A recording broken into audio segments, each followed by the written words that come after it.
Assalamualaikum warahmatullahi wabarakatuh. Perkenalkan, kami dari kelompok yang beranggotakan Aulia, Azhara, Septi, dan Wiwin yang akan menjelaskan materi tentang jejak karbon, jejak kita di bumi. Kali ini kita akan menjelaskan tentang 1. Perubahan iklim, 2. Gas efek rumah kaca, 3. Jejak karbon, 4. Sumber-sumber kontribusi jejak karbon, 5. Sebab akibat jejak karbon, 6. Efek perubahan iklim di lingkungan sekitar, dan 7. Solusi untuk mengurangi dampak negatif jejak karbon. Kita akan menjelaskan secara bergantian oleh anggota kelompok masing-masing. Menjelaskan tentang perubahan iklim. Perubahan iklim mengacu pada perubahan suhu dan pola cuaca dalam jangka panjang. Pergeseran ini mungkin bersifat alami, tetapi sejak periode 1800-an, aktivitas manusia telah menjadi pendorong utama perubahan iklim, terutama dengan pembakaran bahan bakar fosil seperti batu bara, minyak, dan gas yang menghasilkan gas yang merangkap panas. 2. Gas efek rumah kaca. Gas efek rumah kaca itu adalah karbon dioksida CO2, belerang dioksida CO2, nitrogen monoksida NO, nitrogen dioksida NO2, gas metana CH4, dan klorofluorokarbon CFC. Gas karbon sebagai pencemar utama dihasilkan dari pembakaran bahan bakar minyak, batu bara, dan bahan bakar organik. Selanjutnya, jejak karbon. Jejak karbon adalah jumlah karbon atau gas emisi yang dihasilkan dari berbagai kegiatan aktivitas manusia pada kurun waktu tertentu. Jejak karbon yang kita hasilkan akan memberikan dampak yang negatif bagi kehidupan kita di bumi,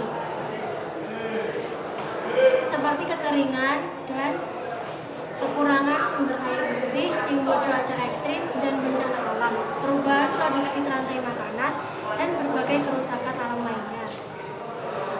Sumber-sumber kontribusi jejak karbon. Jejak karbon yang kita hasilkan akan membersihkan dampak yang negatif bagi kehidupan kita di bumi, seperti kekeringan dan kurangnya sumber air bersih, timbul cuaca ekstrim, dan bencana alam, perubahan produksi rantai makanan, dan berbagai kerusakan alam lainnya.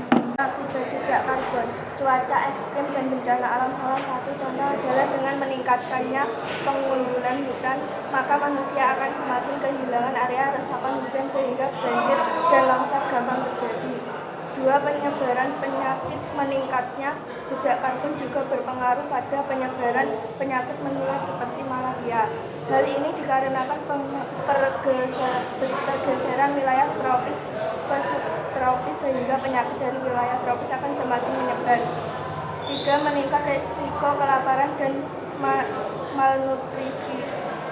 Iklim yang tak menentu serta berkurangnya area resapan membuat petani menjadi sulit panen dan tanaman yang tumbuh pun kurang nutrisi. Dalam jangka panjang, hal ini akan menyebabkan malnutrisi dan meningkatkan risiko kelaparan. 4. Rusaknya ekosistem laut. Semakin banyak gas emisi yang diserap oleh laut, semakin tinggi kadar asam yang ada di air terbarukan yang ramah lingkungan seperti energi yang dihasilkan dari panel surya.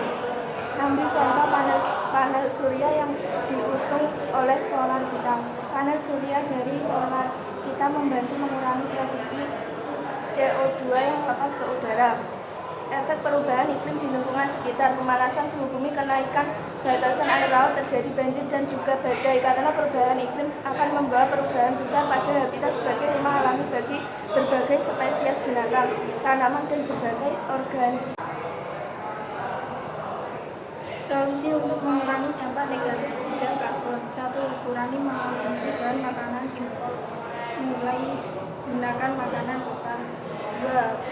Bawa tas belanjaan sendiri ketika ingin belanja. 3. Perbanyak makan sayur dan buah. 4. Mengurangi konsumsi makanan dengan jejak karbon yang tinggi, misalnya daging atau kopi.